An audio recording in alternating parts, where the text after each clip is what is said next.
Hello student, इस वाले video में हम डिस्कस करेंगे about the next page replacement algorithm, that is optimal page replacement algorithm. इससे पहले हमने फीफो मतलब first in first out page replacement algorithm देखा था। अब हम देखेंगे second algorithm, that is optimal page replacement algorithm. देखो ये क्या होता है, in this algorithm pages are replaced. कब पेजेस रिप्लेस करेंगे? Which would not be used for the longest duration of time in the future. पहले नहीं, हाँ, इन द फ्यूचर। मतलब ऐसे पेजेस को हम रिप्लेस करने वाले हैं जो फ्यूचर में लॉन्गेस्ट पीरियड ऑफ टाइम के लिए यूज़ ही नहीं होने वाले।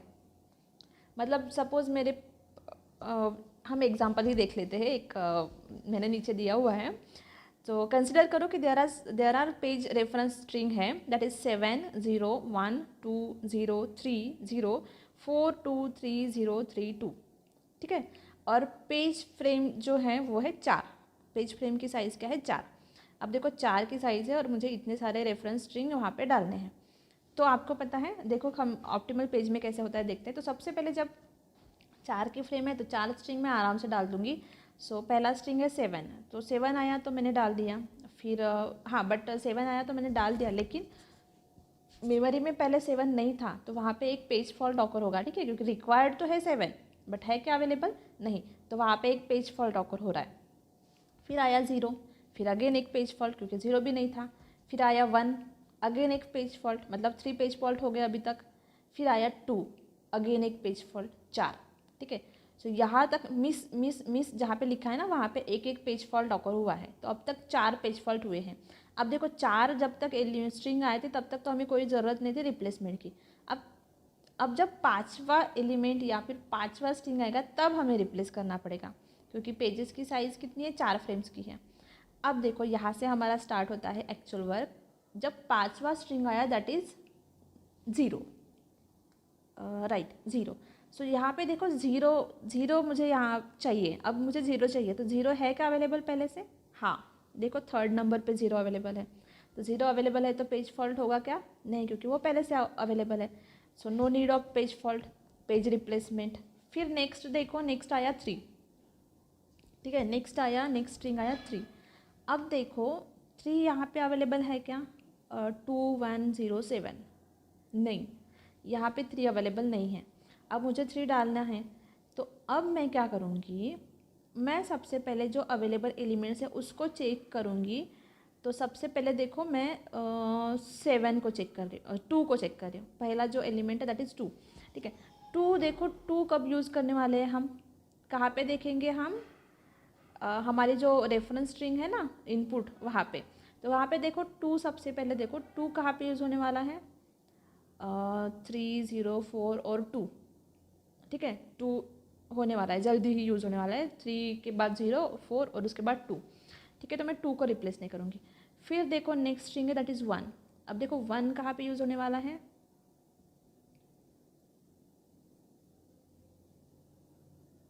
1 का तो अभी तक पता नहीं, मतलब लॉन्गेस्ट पीरियड के लिए तो वो यूज़ नहीं होने वाला। फिर है 0, फिर 0 तो यूज़ होने वाला है जल्दी ही। फिर है 7, ठीक है। तो 7 देखो, 7 तो यूज़ हुआ है और 7 अगेन यूज़ होने वाला नहीं है। तो हम यहाँ पे क्या करेंगे? 7 को रिप्लेस करेंगे 3 से, ठीक है। हम 1 को भी रिप्लेस कर सकते हैं क्योंकि वो भी लॉन्गेस्ट पीरियड के लिए यूज़ नहीं होने वाला। बट 1 7 के बाद में आया था, 7 पहले आया था 1 से, ठीक है। अगर ऐसी सिचुएशन हो तो हम क्या कंसिडर करेंगे? पहले कौन आया था? तो 7 1 से पहले आया था, इसलिए हम क्या कर रहे हैं? 7 को रिप्लेस कर रहे हैं इन दी प्लेस ऑफ 3, ठीक है। उसके 3 के रिप्लेसमेंट पे हम 7 को रिप्लेस कर रहे हैं। तो नेक्स्ट आया फिर नेक्स्ट जो रेफरेंस स्ट्रिंग था दैट इज़ 0। तो 0 अवेलेबल है पहले से, तो इसलिए यहाँ पे पेज फॉल्ट नहीं ऑकर होगा। फिर आया 4, तो अब मुझे क्या करना है? अब मुझे अगेन रिप्लेसमेंट परफॉर्म करनी है। तो देखो अब आपको पता है कि 1 यूज़ ही नहीं होने वाला, 2 यूज़ होने वाला है, 1 तो नहीं, 0 तो होने वाला है और 3 भी शायद होने वाला है। तो यहाँ पे 1 ऐसा रेफरेंस स्ट्रिंग है जो कि लॉन्गेस्ट पीरियड ऑफ टाइम के लिए यूज़ नहीं होने वाला। तो इसलिए अब मैं क्या करूँगी? 1 को रिप्लेस करूँगी बाय 4 से, ठीक है। फिर देखो नेक्स्ट आया 2। अब 2 तो पहले से अवेलेबल है इसलिए नो पेज फॉल्ट। फिर आया 3 भी पहले से अवेलेबल है इसलिए नो पेज फॉल्ट। फिर आया 0, सो 0 भी अवेलेबल है तो नो पेज फॉल्ट। फिर अगेन 3 आया, 3 अवेलेबल है, नो पेज फॉल्ट। 2 आया, 2 अवेलेबल है, नो पेज फॉल्ट। अगेन 3 आया, नो पेज फॉल्ट। ठीक है, सो इस तरह से बाकी के स्ट्रिंग के लिए तो पेज फॉल्ट की ज़रूरत ही नहीं क्योंकि वो ऑलरेडी अवेलेबल है। सो इस तरह से टोटल पेज फॉल्ट कितने ऑकर हुए यहाँ पे 6। इनिशियली तो कोई भी पेजेस अवेलेबल नहीं थे, इसलिए तो 4 तो पहले से पढ़े ही। फिर हमने वो जो मतलब 3 हमें डालना था, तब एक पेज फॉल्ट हुआ क्योंकि पेज 3 वहाँ पे अवेलेबल नहीं था। फिर जब 4 हमें चाहिए था, 4 पे वहाँ पे अवेलेबल नहीं था तो इसलिए अगेन वो एक पेज फॉल्ट, तो ऐसे हो गए 6 page fault, total 6 page fault in optimal technique पे। ठीक है, so next when 3 comes it will take 7 because it is not use for the longest duration of time. ठीक है, इसलिए मैंने आपको बोला था। So 0 is already there, so no page fault. 4 will takes place of 1, so there is 1 page fault. इस तरह से यहाँ पे टोटल हमने 6 पेज फॉल्ट परफॉर्म किए थे। तो नेक्स्ट एक लास्ट टॉपिक है, मैं इसी में कवर करने की कोशिश कर लेती हूँ।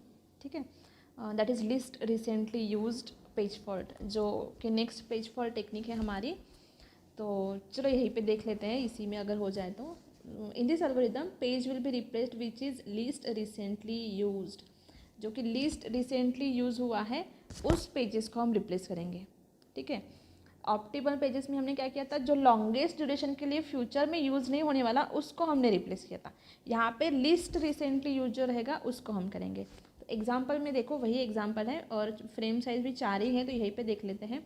तो पहले तो 4 एलिमेंट तक तो पेज फॉल्ट ऑकर होने ही वाला है। ठीक है, अब देखो जब 5th एलिमेंट है दैट इज़ 0, 0 आया है तो 0 पहले से है तो नो पेज फॉल्ट होगा। फिर आया है 3, सो अब मुझे 3 को रिप्लेस करना है। तो रिसेंटली लिस्ट किसका यूज़ हुआ है, देखो जो हमारे पास रेफरेंस स्ट्रिंग है ना, उस पर हम कंसिडर करेंगे कि अभी 3 आया है तो रिसेंटली 0 तो यहाँ पे यूज़ हुआ है, 2 तो अभी अभी आया था, 1 भी उससे पहले ही आया था। तो सबसे लिस्ट जो रिसेंटली यूज़ हुआ है दैट इज़ 7, तो इसलिए हम क्या कर रहे हैं यहाँ पे 7 को रिप्लेस कर रहे हैं 3 से। ठीक है, उसके बाद अगेन 0 आया तो 0 पहले से है तो नो पेज फॉल्ट। फिर आया 4, अब देखो 4 है तो 4 को यहाँ पे 4 है तो मेरे पास स्ट्रिंग कौन से अवेलेबल है, दैट इज़ 2 1 0 3। तो 2 तो अभी यहीं पे यूज़ हुआ था, 0 तो अभी हुआ, 3 तो यहीं पे था, ये देखो 0 से पहले 3 था। तो सबसे लिस्ट रिसेंटली कौन सा यूज़ हुआ है, दैट इज़ 1, राइट। 3 0 और 2 में से 1 में से सबसे कम टाइम मतलब बहुत पहले यूज़ हुआ था, लिस्ट रिसेंटली यूज़ था। तो इसलिए हम क्या कर रहे हैं 1 को रिप्लेस कर रहे हैं बाय 4। उसके बाद 2 आया तो नो पेज फॉल्ट, 3 आया तो नो पेज फॉल्ट, 0 पहले से है, 3 अगेन पहले से है, 2 3 अगेन पहले से है, यहाँ पे नो पेज फॉल्ट। तो यहाँ पे टोटल पेज फॉल्ट कितने ऑकर हुए, दैट इज़ 6। ठीक है, तो समझ में आया लिस्ट रिसेंटली यूज्ड हम कहाँ कैसे यूज़ करते हैं कि प्रीवियस में देखेंगे, पास्ट में देखेंगे कि कौन सबसे मतलब बहुत टाइम तक कौन यूज़ नहीं हो रहा है। ठीक है, लेटेस्ट में कौन सा यूज़ हुआ है उसको हम रिप्लेस नहीं करेंगे, लिस्ट कौन सा यूज़ हुआ है मतलब बहुत टाइम के लिए उसको यूज़ ही हमने किया नहीं है, वैसे वाले कम से कम यूज़ होने वाले एलिमेंट्स को हम स्ट्रिंग को हम रिप्लेस करेंगे in list recently used algorithm में। ठीक है, सो इस तरह से हम इस एल्गोरिदम को यूज़ करते हैं फॉर दी पेजिंग। ठीक है, सो ये हो गया आपका पूरा 5th यूनिट कंप्लीट हो गया। तो इसके बाद हम नेक्स्ट 6th यूनिट के बारे में देखेंगे। तो अभी तक के लिए इसके लिए बेस्ट ऑफ लक। और अगर इस पूरे यूनिट में अगर आपको कोई क्यूरीज़ हैं तो आप मुझसे कांटेक्ट कर सकते हो। ठीक है, थैंक यू।